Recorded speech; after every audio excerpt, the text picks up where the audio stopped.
آج ہمارے ساتھ موجود ہیں نعیم باٹا صاحب، اور آج ہم ان سے جانتے ہیں کہ پروین شاکر کون تھی، اور وہ کیسی خاتون تھیں، اور ان کا کیا، ان کی زندگی پہ کیسی کیا شاعرہ اثر ہے، تھیں، کیسی شاعرہ تھیں اور پیشہ ورانہ انسان امور کے کیسی اعتبار تھیں، سے. اور بتائیں نعیم صاحب ان کے بارے میں کچھ۔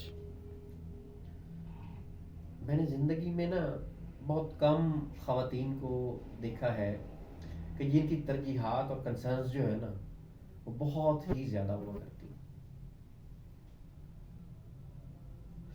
عورت کی سرشت میں دو تین چیزیں تو بہت امپورٹنٹ ہیں.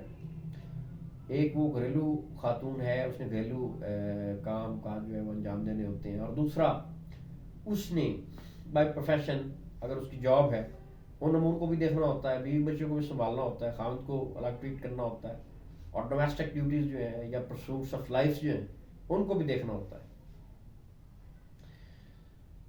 پھر ایک چیز ہوتی ہے کہ جو ان کے اندر ایک نیچرل انسٹنکٹ پائی جاتی ہے، قدرتی ایک عمل سے وہ گزر رہی ہوتی ہیں، یا جو سرشت ہے اس خاتون کی، کوئی بھی خاتون جو ہے وہ اس کے اندر وہ پائی جاتی ہے. اور وہ جبلت جو انسٹنکٹ ہے اس کو مجبور کرتی ہے کچھ لکھنے لکھانے پہ، کچھ تخلیق کرنے پہ، کچھ نیا لانے پہ. تو میرے خیال میں اس حوالے سے پروین شاکر صاحبہ کا نا جواب نہیں ہے. تو دیکھیے کیا ان کے، اب میں شاعری کروں تو کم ہے، میری کیا حیثیت ہے، یہ اونٹ کے منہ میں زیرہ دینے کے مترادف ہے، اور میری بساط کیا ہے کہ میں ان کے بارے میں بات کروں اور کچھ کہوں. ان کی فزیوگنومی، ان کے فیچرز، ان کے خد و خال، سب شاعری تھیں. وہ شاعری جیتی تھی، شاعری اڑتی تھیں، شاعری پہنتی تھیں، شاعری میں سفر کرتی تھیں. شاعری ان کا آئیڈیلزم تھا، شاعری ان کی زندگی تھی، شاعری ان کا خیال تھا، شاعری کہنا چاہیے شاعری ان کے لیے سب کچھ تھی. اب یہ سب کچھ کیوں تھی؟ یہ اس لیے تھی کہ یعنی آپ دیکھیے نا کہ کون سے پھول تھے کل رات تیرے بستر پر، آج خوشبو تیرے پہلو سے عجب آئی ہے. بالکل نئی نفاست والی اور لطیف اور ریفائنڈ جہتوں کو انہوں نے اپنی اور تراکیب کو خاص طور پر اپنی شاعری میں جو ہے وہ استعمال کیا. تو یہ نہیں ہے کہ بخت سے کوئی شکایت ہے نہ افلاق سے ہے، بخت سے کوئی شکایت ہے نہ افلاق سے ہے، یہی کیا کم ہے کہ نسبت مجھے اس خاک سے ہے، اور خواب میں بھی تجھے بھولوں تو روا رکھ مجھ سے، وہ رویہ جو ہوا کا خس و خاشاک سے ہے. اتنی روشن ہے تیری صبح کہ ہوتا ہے گماں، یہ اجالا تو کسی دیدہ نمناک سے ہے، اور بزم انجم میں کباغ خاک کی پہنی میں نے. شاعر شعر اوپر نیچے ہو سکتے ہیں، اس کے لیے معذرت خواہ ہوں گا. بزم انجم میں کباغ خاک کی پہنی میں نے، اور میری ساری فضیلت اسی پوشاک سے ہے. اور یار دیکھنا بہت یار خوب، کیا بہت شعر خوب۔ ہے فہیم یار، کہ مطلب ہاتھ تو کاٹ دیے کوزہ گروں کے ہم، ہاتھ تو کاٹ دیے کوزہ گروں کے ہم نے، معجزے کی وہی امید مگر چاک سے ہے. اور یہ دیکھو کہ اس آنکھ میں میرے لیے انکار جب سے ہے. یہ ان کی شخصیت بھی نظر آ رہی ہے، ان کے پیشہ ورانہ امور بھی نظر آ رہے ہیں، ان کی ڈومیسٹک ڈیوٹیز بھی نظر آ رہی ہیں، ان کا ٹورڈز ہیومنسٹک بیہیویئر بھی نظر آ رہا ہے کہ انسانوں کے حوالے سے ان کا جو رویہ تھا، جو مزدور طبقات تھے، جو پسے ہوئے لوگ تھے، جو غریب لوگ تھے، جو ان کی ڈیپریویشنز اور محرومیت تھی، ان کے لیکس تھے، ان کے ویکیومز تھے، ان کے گیپس تھے. اور اس کے ساتھ ساتھ جو ڈیپریویشن آف ویمن اور جو ویمنز ایمنسپیشن کے بارے میں انہوں نے لکھا ہے، خاص طور پر ایک ایسی لڑکی جو کچی عمر کی نوخیز لڑکی ہے اور وہ پروان چڑھ رہی ہے، لیکن اس کے خاندان والے اس کو اس طرح سے ٹریٹ نہیں کرنے دیتے جس طرح سے کرنا چاہیے. کون سا ایسا شعبہ ہے، آئے جات ہے، کون سا ایسا شعبہ ہے، کون سا ایسا زندگی کا پہلو ہے، کون سی ایسی پرت ہے جس کے بارے میں جہت ہے جس کے بارے میں انہوں نے نہیں لکھا؟ میرے خیال میں ان کا جواب نہیں ہے. اور دیکھیں نا کہ مقتل وقت میں خاموش گواہی کی طرح، فہم شعر سننا یار، کہ مقتل وقت میں خاموش گواہی کی طرح، دل بھی کام آیا ہے گمنام سپاہی کی طرح. ایک لمحے کو زمانے نے رضا مانگی تھی، ایک لمحے کو زمانے نے رضا مانگی تھی، گفتگو ہونے لگی ذل الہی کی طرح. اور ایک لمحے کو زمانے نے رضا مانگی تھی، گفتگو ہونے لگی ذل الہی کی طرح.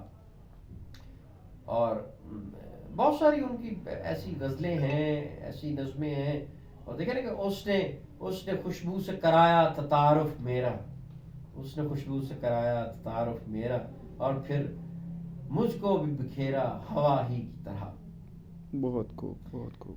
اور وہ تو خوشبو ہے ہواؤں میں بکھر جائے. یہ دیکھیں نا، یہاں پر عورت اپنے آپ کو گرا رہی ہے، بحیثیت خاتون عورت لڑکی اپنے آپ کو گرا رہی ہے، ایک خامد کی محبت میں بھی اور ایک محبوب کی محبت میں بھی. اور ایک مطلب دیکھیں نا اس میں کتنا گہرا شاعرانہ روحانی ٹچ پایا جاتا ہے، اس کو ہم لمس شرید کہہ سکتے ہیں ادبی زبان میں. اور آپ دیکھیں کہ اس نے خوشبو سے کرایا تھا تعارف میرا، اور پھر مجھ کو بکھیرا بھی ہوا ہی کی طرح. وہ تو خوشبو ہے ہواؤں میں بکھر جائے گا، مسئلہ پھول کا ہے پھول کدھر جائے گا. کیا بات، بہت خوب، بہت ان خوب. کی ایک چھوٹی بہر کی طویل غزل ہے، وہ مجھے یاد آ رہی ہے. میں اصل میں نا ان کی زندگی کے عکس کو اتنے نمایاں ہیں، اتنے واضح ہیں، اتنے الیبریٹ ہیں، اور اتنے وہ وسیع الجہت ہیں، کثیر الجہت ہیں کہ وہ سم اپ نہیں ہو پائیں گے. تبھی میں ان کی شاعری کو ٹیلی کرتا جا رہا ہوں، ان کے چیدہ چیدہ جو سالڈ فیچرز ہیں نا ان کے ساتھ. بیسیکلی میری کوشش ہے کہ کم وقت میں نا اس کو سمیٹ دیا جائے. سمیٹنا تو ناممکن ہے، کچھ اس کے جو ہم تھریڈز آف کر پائیں، اس کو ہم کھول دیں اس کی پرتیں جہتیں. وہ یہ تھا دیکھیں نا کہ تیری خوشبو کا پتہ کرتی ہے، مجھ پہ احسان ہوا کرتی ہے، چوم کر پھول کو آہستہ سے معجزہ باد صبا کرتی ہے. زندگی میری تھی لیکن اب تو تیرے کہنے میں رہا کرتی ہے. تم نے دیکھی ہے وہ اجلی سات رات جب شعر کہا کرتی ہے، مصحف دل پہ عجب رنگوں میں تیری تصویر بنا کرتی ہے. اور اس کا بھی ویسا ہی سلوک ہے مجھ حال جو تیرا انا کرتی ہے. مسئلہ جب بھی چراغوں کا اٹھا فیصلہ صرف ہوا کرتی ہے. اور آخری ہے میرے خیال میں اس کا کہ مصحف دل پہ عجب رنگوں میں تیری تصویر بنا کرتی ہے، اور زندگی میری تھی لیکن اب تو تیرے کہنے میں رہا کرتی ہے. تو اس طرح سے یہ دیکھیے گا کہ مطلب دو تین ان کے اور جو ہیں وہ اشعار میرے ذہن میں آ رہے ہیں. تو بہرحال میں مختصراً یہی کہوں گا کہ چاہے ان کا تعلق انہوں نے کالم نگاری کی ہے، انہوں نے تدریس کے فرائض انجام دیے ہیں، انہوں نے اپنے آفس کے فرائض as a C S P وہ انجام دیے ہیں، اپنے شاعرانہ امور کو انجام دیا ہے، اپنے بیٹے کو مراد کو ٹائم دیا ہے، یا اپنے خامے سے ان کے جو بھی معاملات سے وہ زیر بحث لانے کے لائق نہیں ہیں میرے خیال میں، اور لانے بھی نہیں چاہیے، کیونکہ ایک پرائیویٹ اور نجی زندگی کا معاملہ ایک خاتون کا ہے. تو بہرحال انہوں نے ان کو بھی عزت و تقریب سے ہمیشہ بخشا ہے، اور اس میں انہوں نے کوئی دقیقہ فرق گزاشت نہیں چھوڑا کہ اپنی زندگی کو، اپنے بیٹے مراد کو یا کس طریقے سے مطلب اس کے سارے نسق کو جو ہے وہ بہترین انداز سے جو ہے وہ چلائیں. تو میرے خیال میں وہ ایک باوقار خاتون تھی، با کمال خاتون تھی، اور رائلٹی اور سنسریٹی سے بھرپور خاتون تھی. تو میں تو ان کو سلام پیش کرتا ہوں. اور یہ غالب کا ایک شعر جو ہے میں ان کی نظر لازمی کروں گا، کیونکہ مجھے یاد ہے احمد نواز رحمانہ صاحب ہوا کرتے تھے ہمارے ادھر بوانا ہائر سیکنڈری اسکول میں، تو اس وقت سے ہی ہمیں